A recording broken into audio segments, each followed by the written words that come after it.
Selamat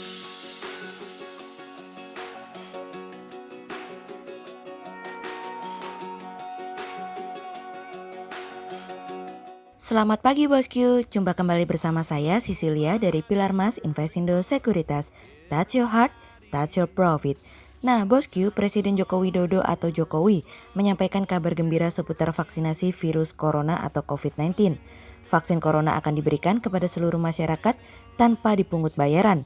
Awalnya vaksin corona sempat dibagi menjadi vaksin gratis dan vaksin mandiri. Pembagiannya antara Kementerian Kesehatan dan Kementerian BUMN. Seiring berjalannya waktu dan mempertimbangkan masukan masyarakat, Jokowi memutuskan vaksin corona untuk masyarakat Indonesia diberikan cuma-cuma. Tentu saja kebijakan ini patut kita apresiasi ya bosku.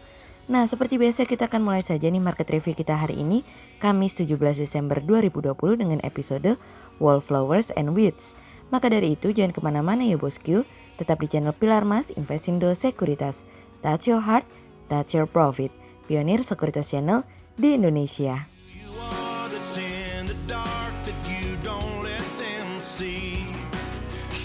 Seperti biasa kita akan mulai dari Global Economics Calendar.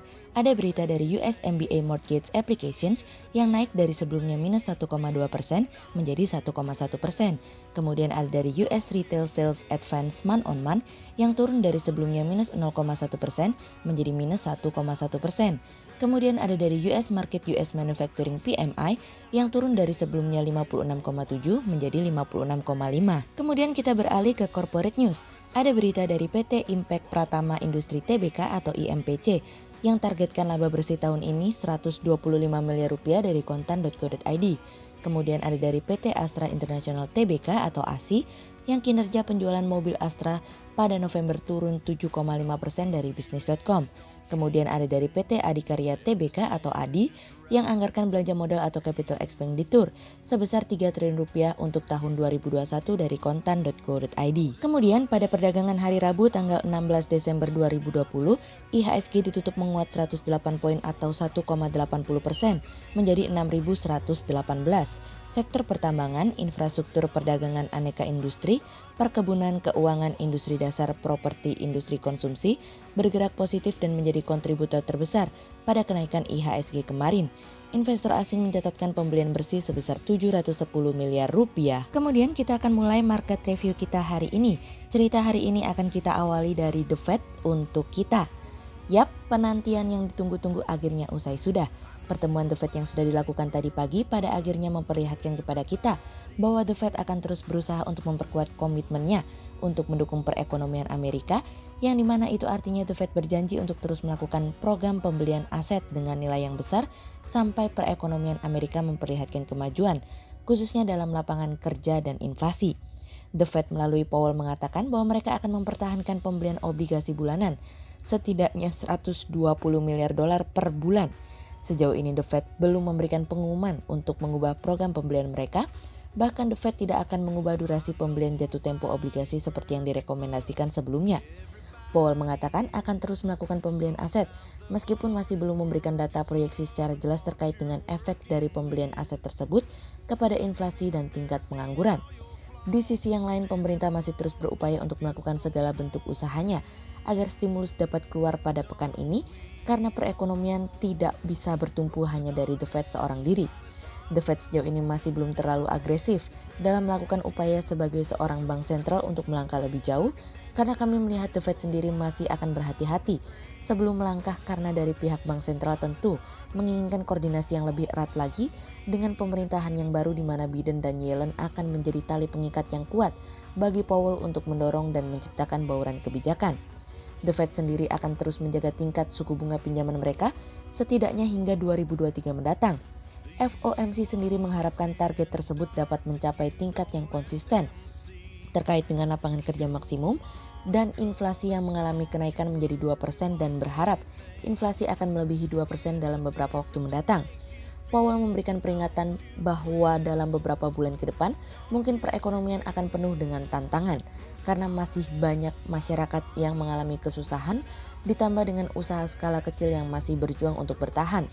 Pasar keuangan sejauh ini masih didukung oleh investor yang terus berharap bahwa pertumbuhan ekonomi akan lebih stabil pada tahun depan karena vaksinasi akan hadir dan memberikan kesempatan bagi masyarakat untuk memulai aktivitas perekonomian seperti sedia kala.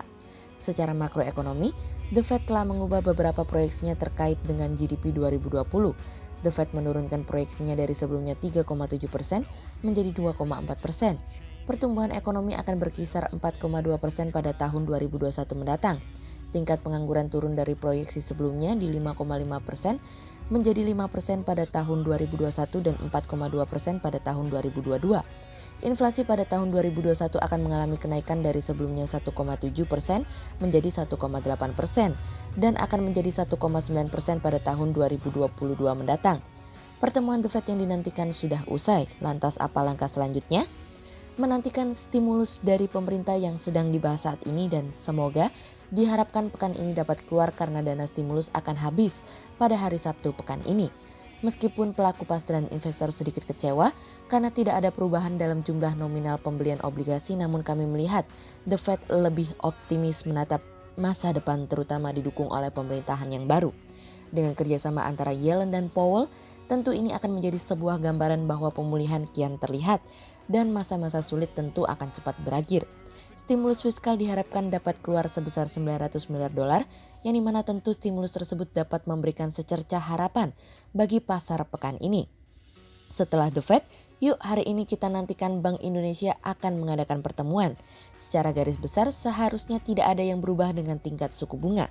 Tapi apapun bisa terjadi, mungkin saja ada hadiah dari Bank Indonesia untuk menjaga prospek perekonomian ke depannya.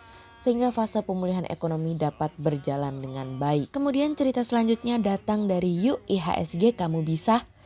Pemulihan ekonomi dalam negeri yang tercermin dari membaiknya kinerja dagang dan juga kinerja manufaktur menjadi trigger penguatan IHSG menuju 6.000.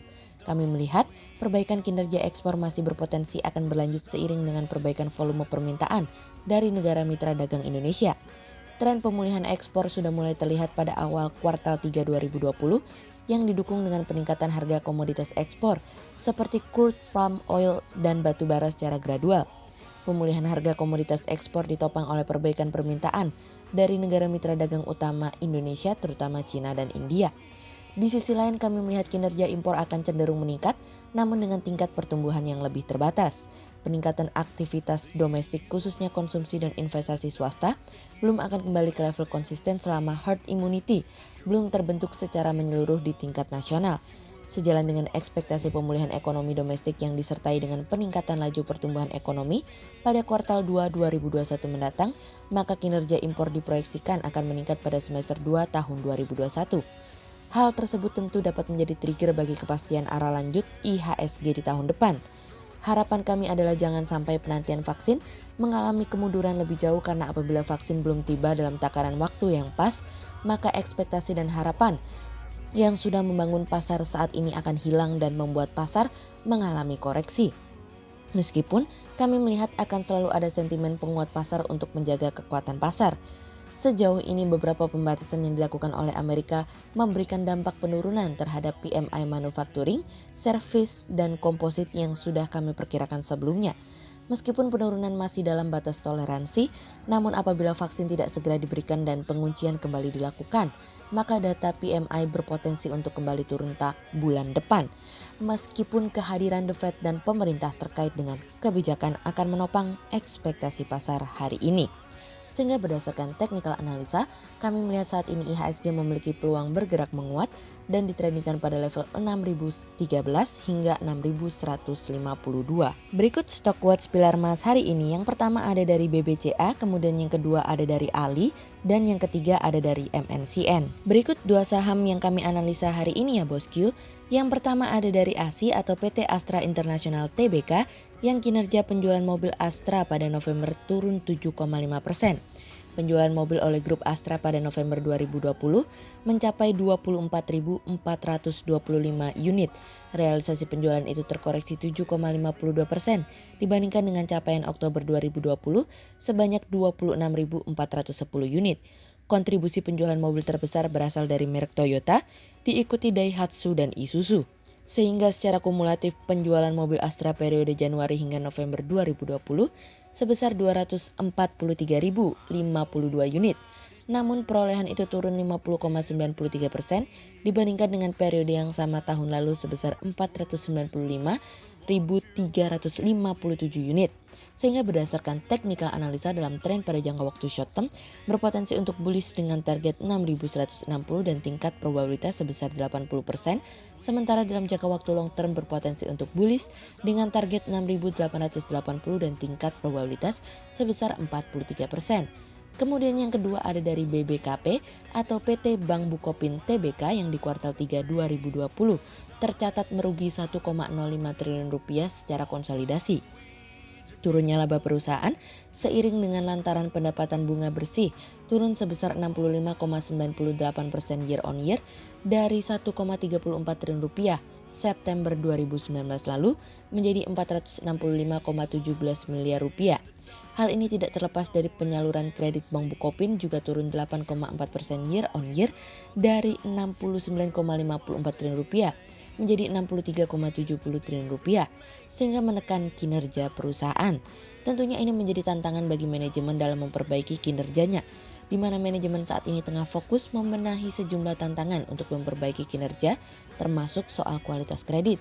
Sehingga berdasarkan technical analisa dalam tren pada jangka waktu short term berpotensi untuk bullish dengan target 400 dan tingkat probabilitas sebesar 60%. Berikut kami akan menampilkan 40 saham pilihan dari Pilar Mas.